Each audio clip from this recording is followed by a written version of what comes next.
Le ponemos el título al mensaje de esta noche y es un título que tiene un tono casi como de protesta, ¿no? Pero para justamente desarrollar el tema, de manera tal que comprendamos que no es correcto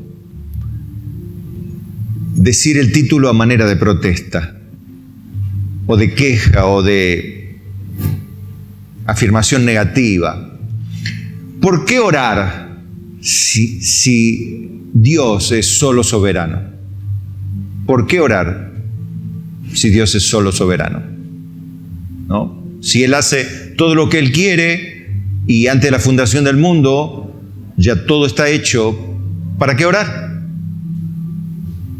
Entonces, vamos a entender esto y lo primero que vamos a entender justamente es esta sola soberanía que está muy clara en la Biblia.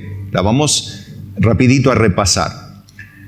Vamos a ir a 1 Timoteo capítulo 6, verso 13 y hasta el verso 15, que habla de Cristo, ¿no? Pablo le habla a Timoteo de Cristo y le dice, después de aconsejarle varias cosas, le dice: te mando delante de Dios que da vida a todas las cosas, y de Jesucristo que dio testimonio de la buena profesión delante de Poncio Pilato, que guardes el mandamiento sin mácula ni reprensión hasta la aparición de nuestro Señor Jesucristo, la cual a su tiempo mostrará el bienaventurado y solo soberano, Rey de reyes y Señor de señores. Amén. Tomamos asiento y comenzamos por ver esta frase, ¿no? Este título que lleva el Dios nuestro. El bienaventurado y solo soberano, Rey de reyes y Señor de señores. Vaya título, ¿no? Digno solamente de Dios. Y yo justamente vamos a introducirnos en el tema de la oración ante el ejercicio de la soberanía de un Dios que solamente la ejerce Él, según dice la Biblia, porque es solo soberano. No hay un cosoberano, no hay alguien que gobierne con Él, sino que Él es Él únicamente que ejerce soberanía, dominio de todas las cosas, sobre todas las cosas, el que toma las determinaciones, y lo vamos a ver.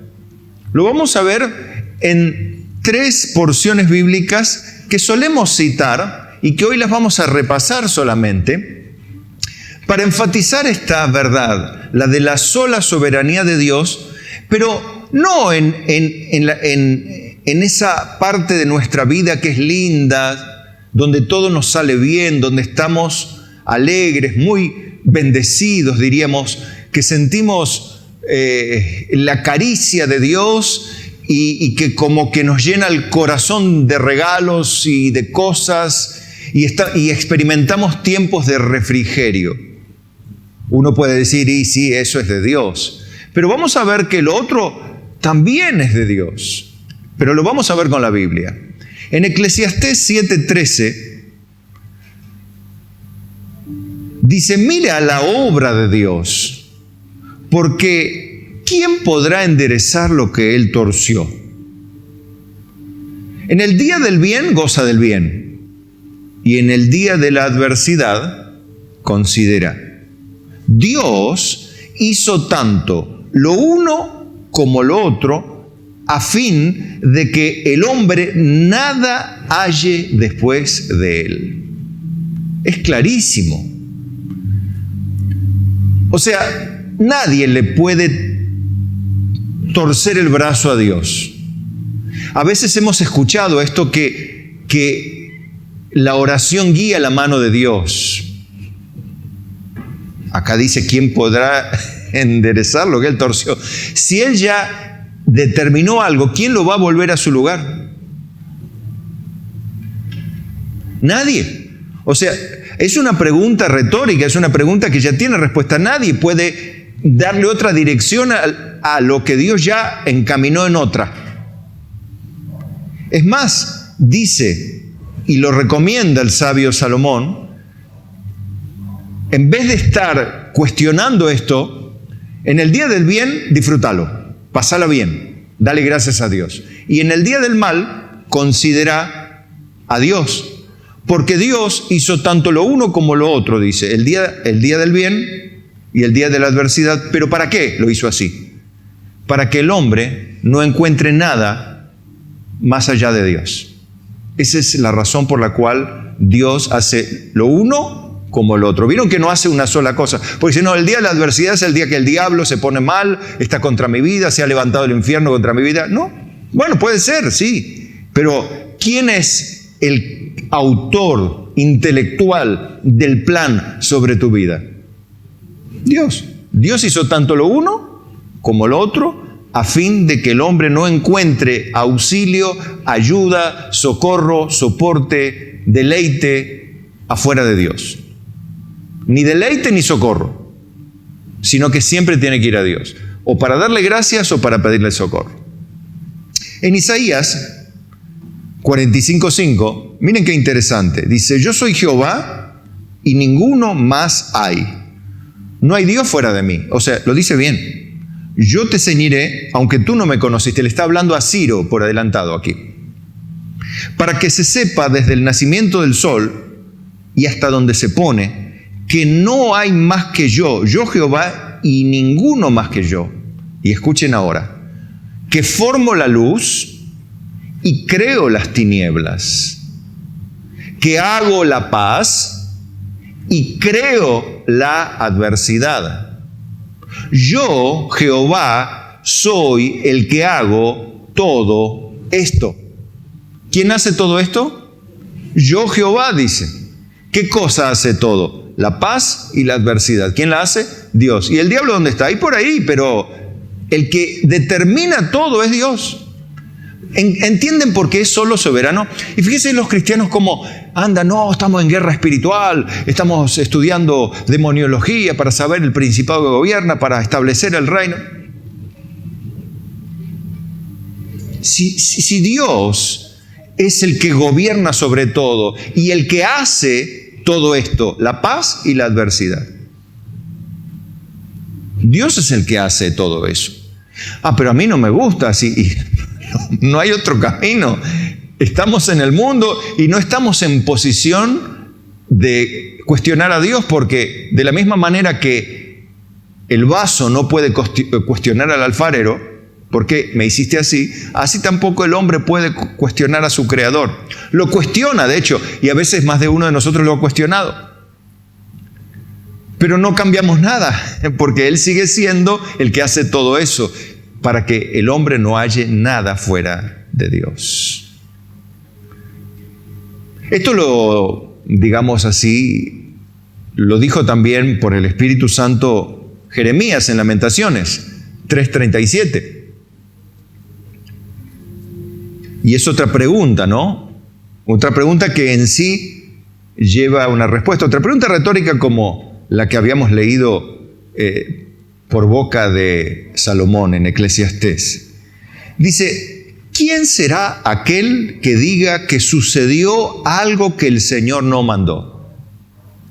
O sea, ¿quién es aquel que dice, esto pasó porque el diablo, o porque fulano o mengano, o porque el hermano, o porque papá, mamá, o porque este impío, o porque el presidente, o porque esto? ¿Quién será aquel que diga que sucedió algo que el Señor no mandó? Y dice otra vez, de la boca del Altísimo ¿no sale lo malo y lo bueno? ¿Por qué se lamenta el hombre viviente? O sea, ¿por qué está cuestionando a Dios? Laméntese el hombre en su pecado. O sea, no se lamente porque viene el día malo.